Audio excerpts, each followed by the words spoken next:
আসন্ন লোকসভা নির্বাচনে পশ্চিমবঙ্গে ৪২টি আসনে প্রতিদ্বন্দ্বিতা করার জন্য বিভিন্ন রাজনৈতিক দল তারা ইতিমধ্যে প্রার্থী তালিকা ঘোষণা করছে, কোন কোন আসনে প্রতিদ্বন্দ্বিতা করবে তার চূড়ান্ত তালিকা প্রস্তুত করছে।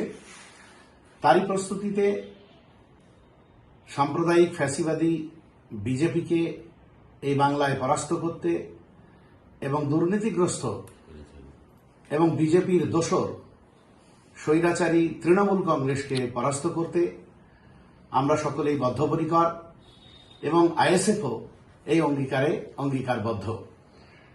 সেটাকে লক্ষ্য রেখেই বিগত বিধানসভার মতোই আমরা বামেদের সঙ্গে আলোচনার রাস্তায় গিয়েছি এবং সেই মোতাবেক পরপর 3টে বৈঠক আমাদের হয়েছে।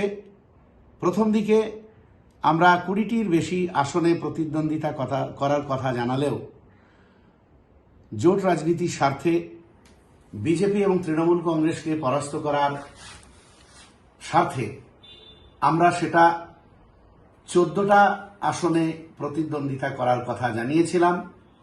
তারপরেও জোট রাজনীতির স্বার্থে আমরা শর্ট আউট করে তৃতীয় বৈঠকে 8টি আসনে প্রতিদ্বন্দ্বিতা করার কথা জানিয়েছি বামফ্রন্ট নেতৃত্বকে, এবং আমরা যে 8টি আসনে প্রতিদ্বন্দ্বিতা করতে চাইছি জোটের পক্ষে, সেই 8টি আসন আমরা জানিয়ে এসেছি এবং আজকে আমাদের রাজ্য কমিটির বৈঠক থেকে সেই 8টি আসনের নাম চূড়ান্ত হয়েছে।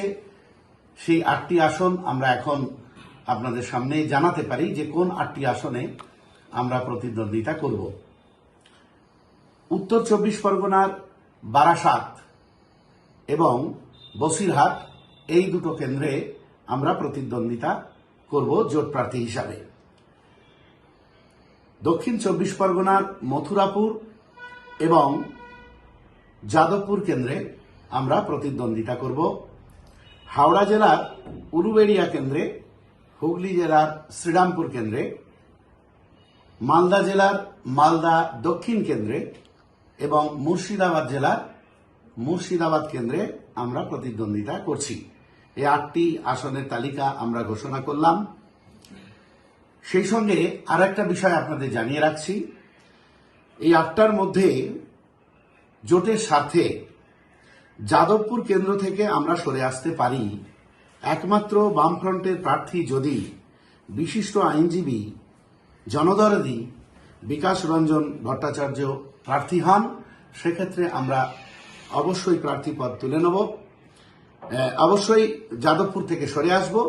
সেক্ষেত্রে পরিবর্তে বালুরঘাট, জয়নগর অথবা ঝাড়গ্রামের মধ্যে কোনো একটা আসন আমরা দাবি করব শরিক হিসাবে।